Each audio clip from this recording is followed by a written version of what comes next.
الاستقامة في الفتن. بعض الناس في فتنة معينة يستقيم فيها فيرجع إلى من أمره الله عز وجل بالرجوع إليه. أمرنا الله عز وجل أن نرجع إلى أهل العلم عند حصول أمر من الأمن أو الخوف، عند حصول الفتن، عند حصول النوازل. وإذا جاءهم أمر من الأمن أو الخوف أذاعوا به، ولو ردوه إلى الرسول وإلى أولي الأمر منهم علماء لعلمه الذين يستنبطونه منهم، ولولا فضل الله عليكم ورحمته لاتبعتم الشيطان إلا قليلا.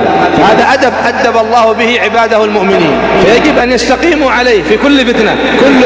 كل نازلة تنزل بالمسلمين أهل الاستقامة يردون ذلك إلى أهل الاختصاص، يردون هذه النوازل إلى أهل العلم، بل إلى خواص أهل العلم الذين عندهم استقراء تام في نصوص الكتاب والسنة، عندهم العلم بالمصالح والمفاسد، عندهم بالعلم بأعلى المصلحتين وأخطر المفسدتين، عندهم من التجارب، عندهم من الخبرة، ما يعرفون هذه الفتنة من هذه وهذه النازلة من هذا، يعرفون أين يضعون الأمور، يضعونها في مواضعها.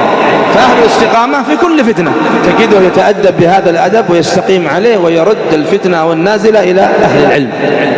أما غيرهم تجده في فتنة ما يرجع إلى أهل العلم إذا كان كلامهم يوافق هواه، فيقول الكبار كبروا. ليش؟ لأن هذا الكلام يوافق هواه.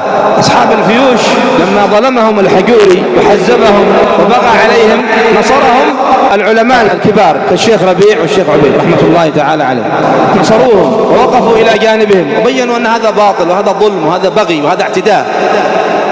فقالوا الكبار أصحاب الفيوش ربيع عبيد، جاءت فتنة محمد الإمام، أين الاستقامة؟ قالوا لا، أهل مكة أدرى بشعابها، ما في ربيع عبيد، أهل مكة أدرى بشعابها. هذه ما هي استقامة. الاستقامة في الفتن أن ترد الأمور إلى أهلها، وأن ترجع النوازل إلى أهل الاختصاص، إلى أكابر أهل العلم، إلى خواص أهل العلم. هذه مسألة مهمة بارك الله فيكم. بعضهم في فتنة يرجع إلى الكبار، في فتنة يرجع إلى غيرهم من الصغار، يرجع إلى غيرهم من المخبطين، يرجع إلى غيرهم من الملخبطين، ربما يرجع إلى نفسه، يقول أنا أفتي في هذه النازلة، أنا أبوها، طيب يقول يفتي فيها كذا وكذا. هذه ما هي الاستقامة. الاستقامة أن نثبت على هذا الأدب الذي أدبنا الله به، أن نستقيم عليه حتى يأتينا اليقين.